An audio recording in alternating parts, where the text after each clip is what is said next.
Bismillahirrahmanirrahim. Assalamualaikum warahmatullahi wabarakatuh. Waalaikumsalam warahmatullahi wabarakatuh. Alhamdulillah, salatu wassalamu ala rasulillah wa ala alihi wa sahbihi wa man wala amma ba'd. Kita melanjutkan insyaallah pada kesempatan kali ini untuk membaca dan mempelajari kitab Tauhid yang ditulis oleh Syekh Muhammad bin Abdul Wahhab rahimahullahu taala. Kita masuk ke bab yang baru sekarang ya, yaitu bab ke-6. Babu tafsirit tauhid wa syahadati alla ilaha illallah. Nah, pembahasan tentang tafsir atau tafsir ya, penjelasan tentang tauhid dan syahadat alla ilaha illallah, bahwasanya tidak ada sesembahan yang berhak disembah selain Allah. Kenapa kita perlu mempelajari tafsir ya dari kalimat la ilaha illallah? Karena aktualnya banyak dari saudara-saudara kita yang salah memahami ini, sehingga ini kan pondasi ya, titik awal tauhid. Lah ini kalau sudah salah, akhirnya kesananya makin jauh ya, makin banyak salahnya.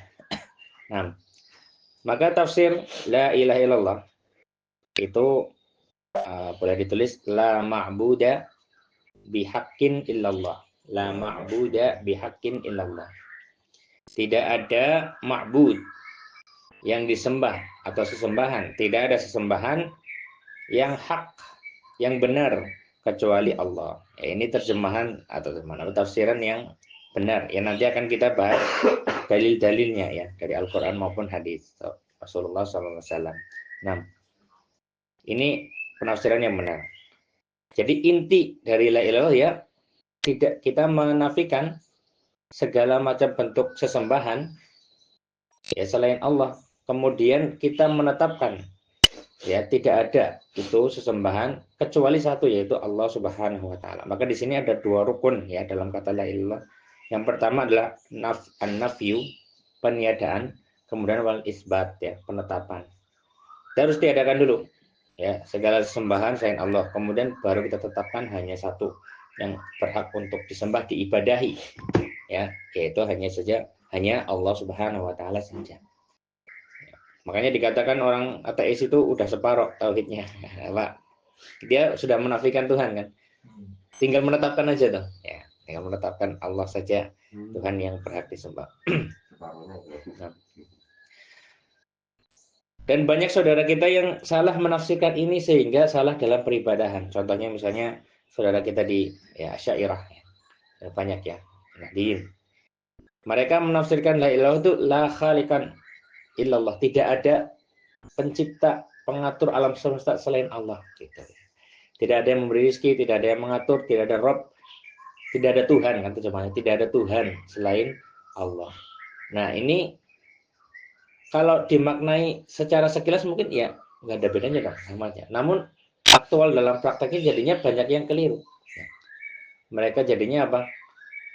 Beribadah, berdoa, ada yang berdoa minta rezeki ya ke Nyi Roro Kidul gitu ya, ke Dewi Sri ya, ke kuburan-kuburan, dan ketika diingatkan itu syirik ya, rusak tauhidnya. Mereka menganggap enggak, ini bukan syirik. Karena apa? Mereka menganggap yang namanya syirik itu mengakui adanya Tuhan selain Allah ya, yang menciptakan. Mereka nggak mungkin meyakini ini yang di dalam kuburan ini menciptakan alam semesta, nggak mungkin kan? Ya, mereka mau itu bukan syirik. Kita cuma minta aja nih. Ya. Padahal itu kan syirik. Berdoa kan ibadah. Nah, inilah titik awal bedanya di situ. Makanya jadinya kebanyakan jauh banget ya. Ketika diingatkan jangan menyembelih sapi kemudian untuk Nyi Roro Kidul, itu syirik. Mereka loh, ini bukan syirik, kita nggak menganggap Nyi Roro Kidul menciptakan bumi kan enggak, gitu, menciptakan langit enggak. Tapi mereka beribadah kepada itu, mereka menganggap itu bukan syirik. Maka ini pentingnya ya, pemahaman tentang tauhid yang benar. Karena kalau tauhidnya sudah salah, bisa dibilang salah semua nanti seterusnya. Karena ini intinya ya, kuncinya. Kalau orang-orang Mu'tazilah, itu orang-orang penolak sifat ya. Nah, masih ada ya, hari ini juga masih ada di beberapa negara. Itu mereka menganggap ya tidak ada tidak boleh menetapkan sifat kepada Allah. Karena apa? Karena nanti kalau menetapkan sifat kepada Allah berarti menyamakan Allah dengan makhluk. Ini berarti dia sudah berbuat syirik. Misalnya ketika dikatakan ya Ar-Rahman, Ar-Rahman ini apa? Maha pengasih, maha penyayang. Nggak boleh. Manusia juga punya sifat kasih, sifat sayang, gitu. Ar-Rahim nggak boleh ya. Banyak sekali. Jadi hampir semua sifat ditolak. Yang dalam Al-Quran, padahal di dalam Al-Quran hampir di semua halamannya itu ada kan sifat Allah. Pasti ya, hampir setiap ayat, banyak ayat diakhiri dengan ya Innallaha ghafurur rahim, Innallaha syakirun alim. Hanya sifat-sifat itu ditolak semua. Kenapa? Agar tidak sama dengan makhluk. Terus apa tafsiran mereka? Ya, Rahman, Ar-Rahman itu apa dong? Mereka menganggap ya iradatul khair, menginginkan kebaikan. Kalau kita jawab lagi loh, menginginkan juga, ya makhluk juga menginginkan kan, punya sifat menginginkan. Nah, ya, akhirnya ya mereka sebagian ada yang benar-benar menolak. Udah nggak usah diartikan, pokoknya dibaca gitu aja. Ya, dibaca doang nggak ada artinya. Ya, Mu'tazilah. Akhirnya apa? Ya akhirnya Al-Quran jadinya banyak yang nggak ada artinya dong. Dong banyak sekali di situ sifat Allah ya kan. Nah ini kesalahannya ada yang di situ menafsirkan tauhid itu tidak ada sesuatu pun yang sama. Ya, jadi Allah nggak boleh punya sifat. Ya. Kalau orang sufi beda lagi. Orang sufi membagi tauhid menjadi tiga. Ada awam, ada ma'rifah, ada hakikat. Atau hakikat dulu baru ma'rifah, saya lupa. Ada yang tahu nggak? Pernah dengar nggak istilah ini? Ya, hakikat ma'rifah ya. Jadi kalau orang awam tauhidnya yang kayak kita ini, ya. Kayak para nabi dan rasul itu hakikatnya apa? Tauhidnya orang awam, beribadah kepada Allah. Kalau sudah sampai level apa namanya? Ma'rifah sudah nggak perlu lagi sholat ya. Dan lain-lain. Ini di Jawa Timur banyak ini. Jadi banyak. Ma'rifatnya apa gimana ya? Dia sudah kenal dengan Allah gitu. Beda levelnya lagi. Ya, dekat ya. Kalau hakikat, kalau hakikat kalau nggak salah sudah menyatu ya, sudah menyatu dengan Allah. Jadi apa namanya? Yang sering itu kadang orang gila itu kan dianggap wali gitu. Karena apa? Mereka anggap oh itu sudah sampai levelnya tinggi, udah beda. Kemudian apa namanya? Tawaf di Ka'bah katanya ada ya, sampai ada yang bilang ya, saya nggak perlu tawaf di Ka'bah, malah Ka'bah yang tawaf ya sama saya. Luar biasa ini. Banyak ya. Ini sufi juga banyak ya di kalangan saudara-saudara kita. Kemudian ada juga ya kalangan ittihadi ya, atau istilah lainnya wahdatul wujud ya. Pernah dengar istilah wahdatul wujud ya? Yang kalau dulu yang mungkin kalau pernah baca kisahnya Wali Songo, siapa namanya yang ini kena syubhat ini, Siti Jenar ya, Siti Jenar ya. Pernah dengar nggak nama ini? Nah itu dia menganggap kalau golongan ini menganggap makhluk dan Allah itu satu. Inilah tauhid. Kalau dibeda-bedain, ya ini syirik, nggak boleh. Jadi kita dan Allah itu sama, gitu. Makhluk semua ini ya Allah, Allah ya gini semua, gitu. Aneh nggak? Ya tapi ada yang meyakini seperti itu.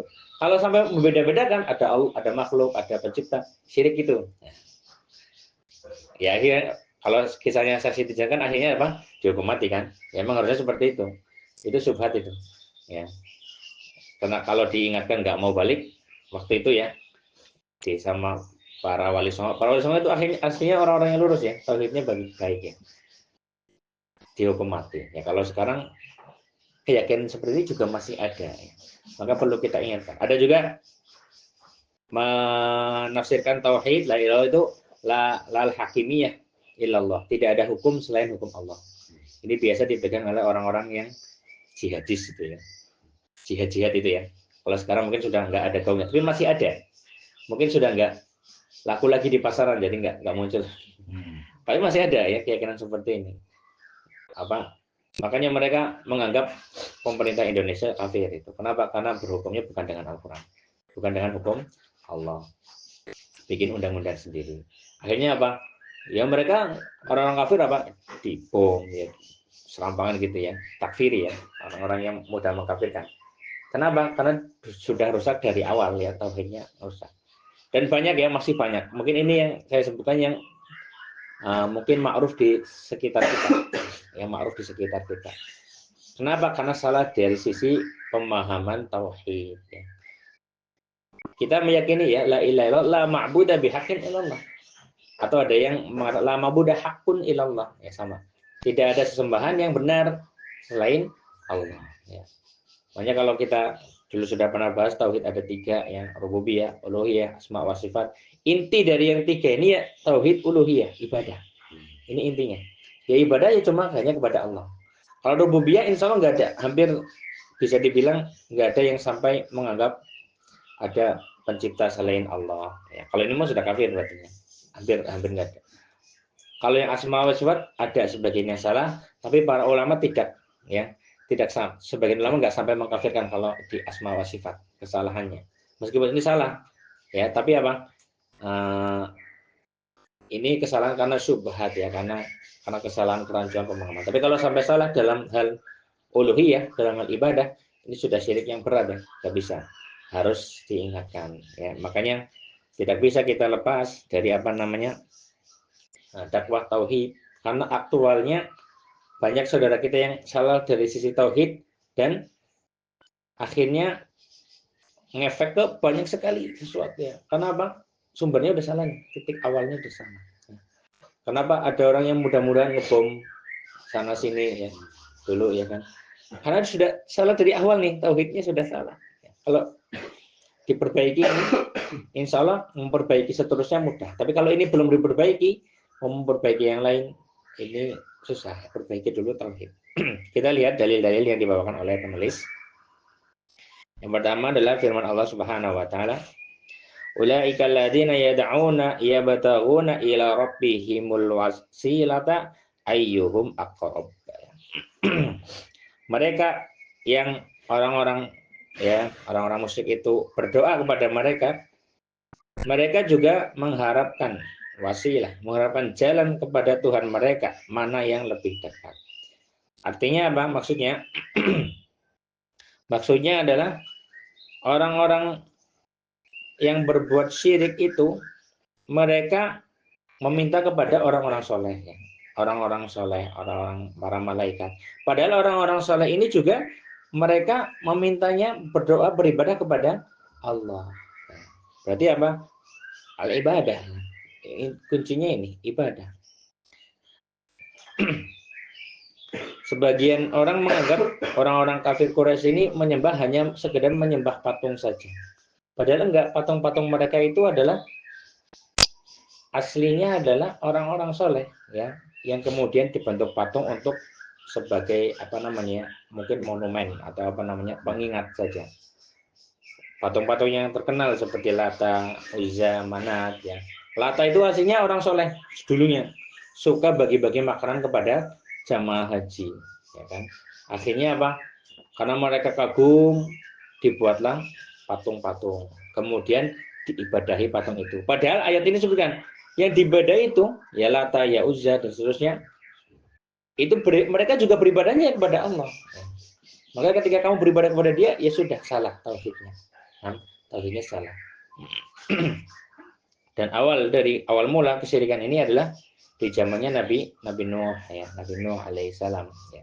Ketika kaumnya itu hulu ya, berlebihan dengan orang-orang soleh. Akhirnya apa? Mereka membuat patung-patung, gambar-gambar untuk mengingat mereka. Maka ya sekarang makanya banyak para ulama memperingatkan dengan keras berkaitan dengan gambar-gambar. Kenapa? Bisa jadi awalnya kita gambar-gambar mungkin buat hiasan aja. Tapi anak cucu kita mungkin nggak tahu akhirnya apa disembah. Dulunya juga gitu di zaman Nabi Nuh. Cuma bikin untuk monumen aja, untuk pengingat saja. Oh dulu ada orang soleh namanya ini. Akhirnya lama-lama bergeser disembah. Dan ini ya berkaitan dengan foto orang-orang soleh. Ya ini banyak ya kalau di Kalimantan banyak ya. Ya siapa namanya itu? Guru Sekumpul ya, Guru Sekumpul. Ya, itu gambar-gambarnya itu hampir semua rumah ada punya gambar itu, gambarnya Guru Sekumpul. Bahkan kalau misalnya rumahnya kebakaran, itu dulu yang harus diselamatkan. Dan itu banyak ya, dulu tetangga saya banyak yang seperti itu. Ini dalil yang pertama, bahwasanya yang harusnya disembah hanya Allah saja. Para berhala ya, sesembahan selain Allah itu berupa orang-orang saleh, para malaikat pun mereka beribadahnya kepada Allah. Ini sisi pengambilan dalilnya dari situ ya.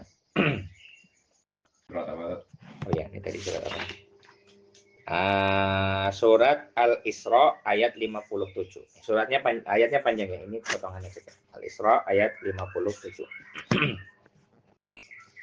Kemudian dalil yang kedua adalah firman Allah Subhanahu wa taala, wa idz qala Ibrahimu li abihi wa qaumihi innani bara'um mimma ta'budun illa alladzi fatarani. Nah, masih ada lanjutannya sedikit, fa innahu sayahdin.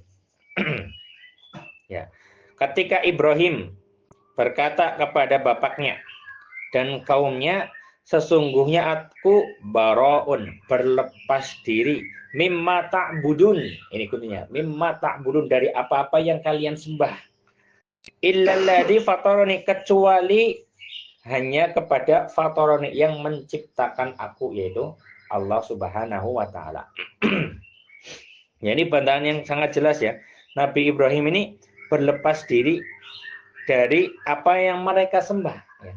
Jadi sesembahan-sembahan itulah yang dianggap syirik ya. Illalladzi fatarani, kecuali yang menciptakan aku ya, kecuali Allah Subhanahu wa taala. Ya, dengan sangat jelas di sini ya, Nabi Ibrahim berlepas diri dari ma'bud ya, dari ma'bud, dari ta'budun, dari ma'bud, dari segala sesuatu yang disembah ya, karena ini li abihi, bapaknya Nabi Ibrahim ini, dia adalah produsen ya, produsen berhala waktu itu ya. yang bikin berhala ya, bapaknya sendiri. Kemudian diingatkan ya, ternyata masih tetap pada keyakinannya. Ini ya, ini Nabi Ibrahim dengan sangat lantang, sangat jelas berlepas diri dari sesembahan-sesembahan yang disembah oleh kaumnya. Nah, maka di sini menjelaskan dengan sangat gamblang ya, la ma'budah, tidak ada sesembahan, kuncinya sesembahan. Kalau la khaliqa ya, la khaliqa di sini Nabi Ibrahim yang menyebutkan illalladzi fatarani, kecuali yang menciptakan aku. Artinya apa? Kaumnya Nabi Ibrahim, bapaknya Nabi Ibrahim, kaumnya itu tahu fataroni. Di sini Nabi Ibrahim enggak menjelaskan illallah kan? Illalladzi fatarani, kecuali yang menciptakan aku. Artinya apa? Bapaknya itu ya tahu yang menciptakan kita semua, ya mereka semua itu siapa? Allah, tahu. Cuma mereka beribadahnya bukan kepada Allah. Dan Nabi Ibrahim berlepas diri, pokoknya nggak boleh, nggak bisa, ya nggak boleh. Dan Nabi Ibrahim itu ummah ya, waktu itu sendiri di zamannya, memang sendirian bertauhid. Karena apa? Waktu itu yang lain sudah berbuat syirik semua. Perjuangan beliau ya, ketika menyebarkan tauhid ini, maka tidak sah ya. Nanti juga ada penjelasan selanjutnya di bab selanjutnya. Tidak sah ketika orang bertauhid tapi tidak berlepas diri dari apa kesyirikan-kesyirikan yang ada. Karena ada sekarang sebagian orang betul dia betul tauhid, meyakini hanya Allah pencipta, beribadah hanya kepada Allah, tapi agama lain ya nggak apa-apa, beda server aja itu. Karena ada seperti itu, nggak apa-apa, itu beda server aja, nanti juga ketemu di sana sama. Ya nggak bisa, salah itu, rusak tauhidnya. Harus berlepas diri juga, itu salah, harus benar tegas, itu salah. Ya. Apa yang mereka sembah salah, nggak boleh istilah itu beda server, nggak boleh itu beda Tuhannya kan beda-beda, tapi kan tujuannya sama, ya nggak bisa. Ya. Meskipun dia tahunya benar, tapi kok dia tidak barok, tidak berlepas diri, sebagaimana Nabi Ibrahim berlepas diri, maka tauhidnya salah ya, rusak. Nah, kemudian dalil berikutnya firman Allah Subhanahu wa taala, ittakhadhu ahbarahum wa ruhbanahum arbabam min dunillah. Ya. Mereka, ini konteksnya dalam ayat ini lagi membahas orang-orang Yahudi dan Nasara ya. Kalau yang tadi ya belum disebut tadi adalah surat ya, kalau Ibrahim tadi surat Az-Zukhruf ayat 26 27 ya. Kalau yang tadi surat Az-Zukhruf ayat 26 27. Kalau yang ini ittakhadhu ahbarahum wa ruhbanahum arbaban min dunillah. Ini surat At-Taubah ayat 31. Mereka, yaitu orang-orang Yahudi dan Nasara ya, menjadikan ahbarahum wa ruhbanahum, pendeta-pendeta mereka, rahib-rahib mereka, ruhban ya, rahib-rahib mereka, arbaban, Tuhan-Tuhan, min dunillah, selain Allah. Maka di sini arbab, rob ya. Padahal mereka tidak mungkin meyakini rahib mereka, pendeta mereka menciptakan alam semesta, enggak. Kenapa kok di sini mereka dianggap ya berbuat syirik? Karena mereka menjadikan rahib-rahib, pendeta-pendeta itu ya, ketika mereka mengharamkan apa yang Allah halalkan, mereka ikuti. Ketika pendeta-pendetanya menghalalkan apa yang Allah haramkan, mereka ikuti. Pokoknya ngikut terus, padahal itu bertentangan dengan perintah Allah, bertentangan dengan larangan Allah. Ini sudah namanya menjadikan mereka Tuhan-Tuhan. Maka rusak apa namanya tauhidnya. Tauhidnya sudah rusak. Maka sisi pendalilan ya dari ayat ini, ya ayatnya menunjukkan bahwasanya syahadat itu tidak akan sempurna kecuali hanya mengesahkan Allah dalam ketaatan, mengesahkan Allah dalam peribadahan. Kalau dia masih taatnya kepada selain Allah padahal bertentangan, meskipun dohirnya mereka pendeta, meskipun kalau kita ya kiai, meskipun dohirnya ustadz, tapi dia menghalalkan apa yang Allah haramkan, mengharamkan apa yang Allah halalkan, maka tidak boleh ditaati, tidak boleh taati. Kalau sampai menaati mereka, berarti telah rusak tauhidnya. Ini tafsiran tauhid juga ya. Ini juga bantahan yang cukup telak untuk tadi ya. Apa namanya?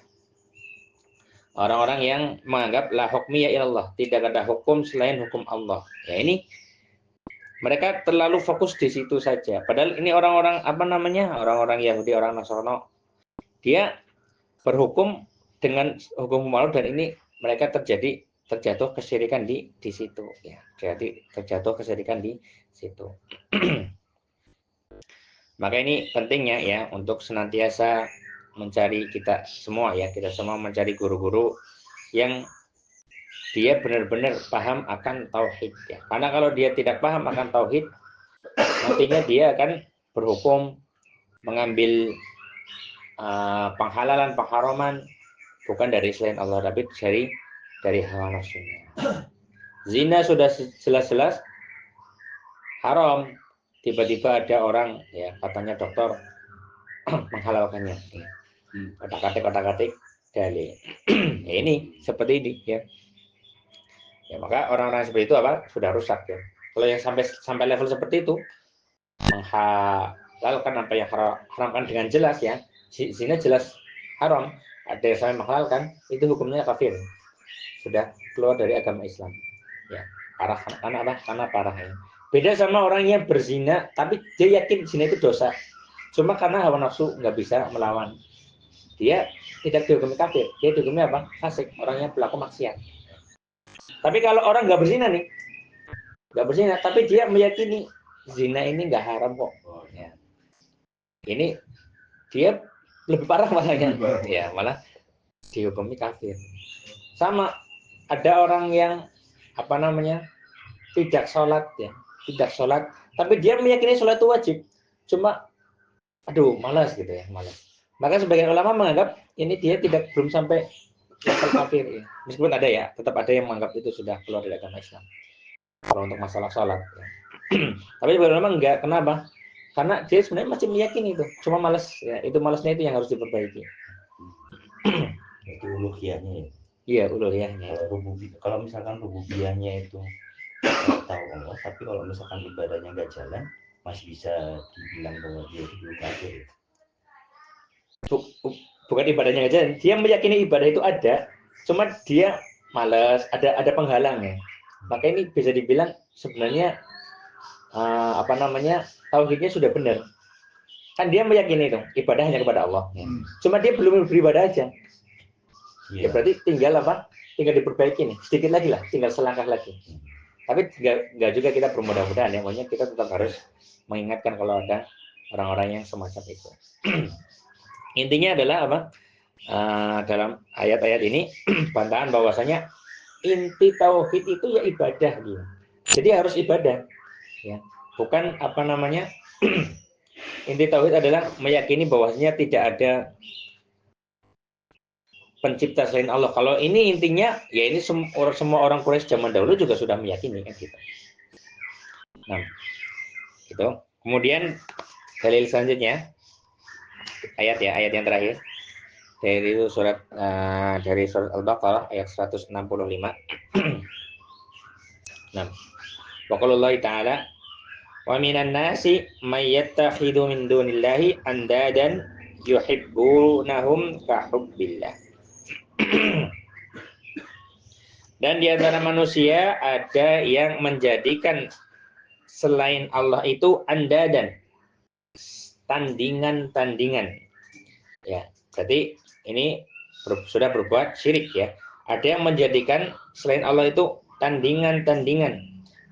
Tandingan dalam hal apa? Yuhibbunahum kahubbillah. Mereka mencintai ya, mencintai tandingan-tandingan ini sebagaimana mereka mencintai Allah.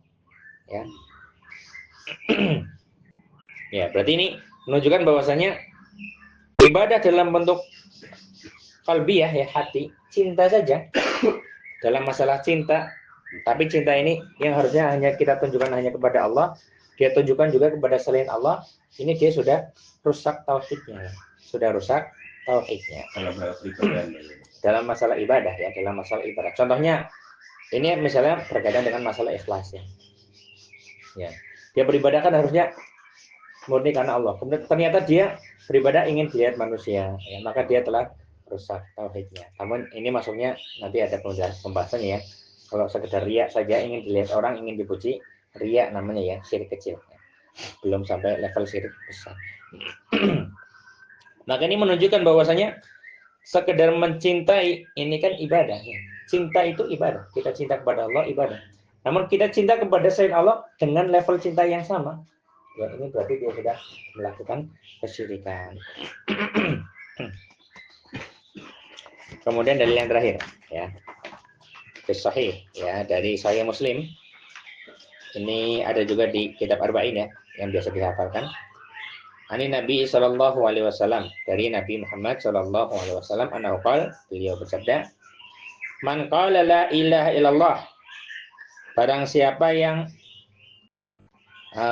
bersyahadat la ilaha illallah. Dan setelahnya ini tafsirannya nih, ya. Dan sangat jelas ya. Wa kafara bima yu'badu min dunillah, dan mengkafirkan, menolak segala macam yang diibadahi selain Allah. Jadi ibadahnya. Fokusnya tauhid itu ibadah. Wa kafara bima yu'badu min dunillah, mengkafirkan atau apa namanya? Menolak segala macam yang diibadahi selain Allah. Haruma maluhu wa damuhu wa hisabuhu 'ala Allahi azza wa jalla. Haram hartanya dan darahnya. Artinya apa? Dia sudah menjadi seorang muslim yang sempurna. Tidak boleh hartanya diambil tanpa hukum syariat yang jelas ya. Beda kalau misalnya zakat ya harus diambil ya. Ini karena hukum syariat. Wadamuhu, dan darahnya nggak boleh dia disakiti, dihukum, apalagi diperangi. Ya.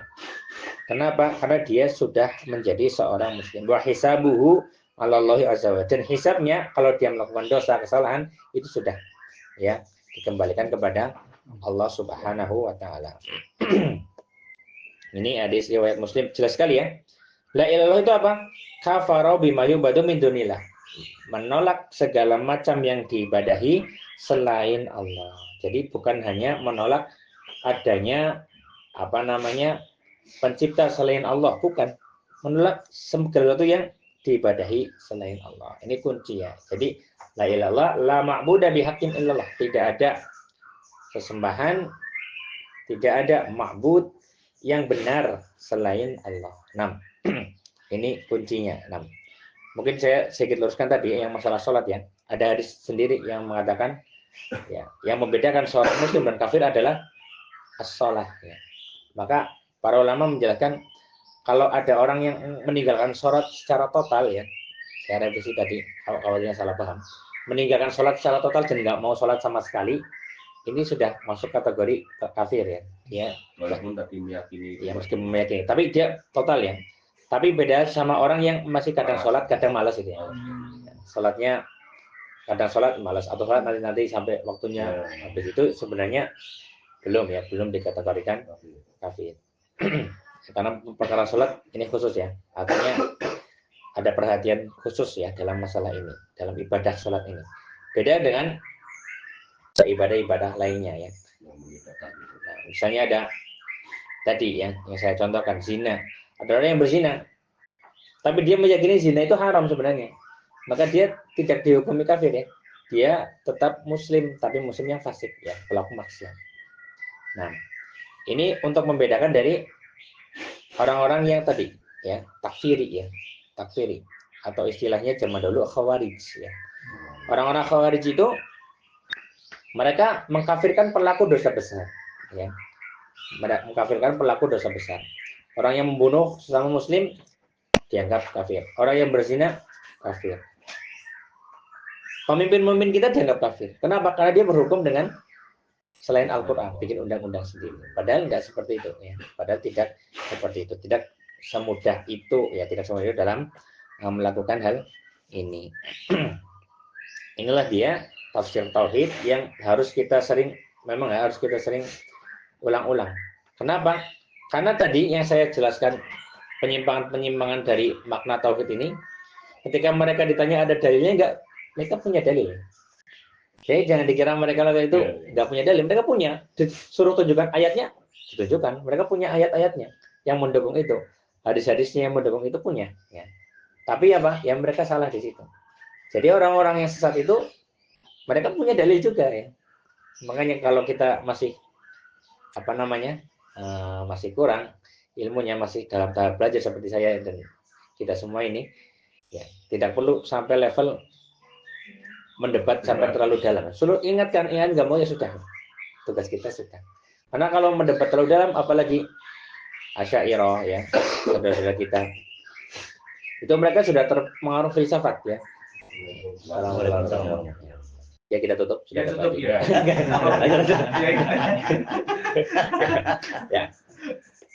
Mereka itu pinter sekali ya dari sisi cara berbicara. Kalau orang sudah terpengaruh filsafat itu pinter banget ngomongnya, pinter banget. Itu kita aja pusing. Mereka sendiri mungkin pusing nggak tahu pusing apa nggak cara ngomongnya. Bahasanya sudah terlalu tinggi ya. Menafsirkannya seperti ini nggak semudah kita. La ilaha tidak ada sembahan yang benar selain Allah. Lain nggak seperti itu. Wah, bahasanya susah itu kalau sudah terpengaruh ahlul kalam ya, filsafat. Ya, makanya tidak perlu kita sibuk ya. Tidak perlu kita sibuk untuk mendebat, ya. Apalagi di media sosial. Cukup kita ingatkan, nggak mau ya sudah, tugas kita sudah cukup sampai di situ. Karena inilah makna tauhid yang hakiki. La ilaha illallah, la ma'buda bihaqqin illallah. La ma'buda haqqun illallah. Tidak ada sesembahan yang berhak disembah selain Allah. Nah, mungkin ini ya yang dapat kita pelajari. Apa nih Pak Adi? Ini beneran nih selesai nih. Bingung juga saya mau ngomong apa. Nah. Itu yang terakhir aja itu tadi baca mungkin tadi mau 6 tahun yang wasarhu hadihit kayak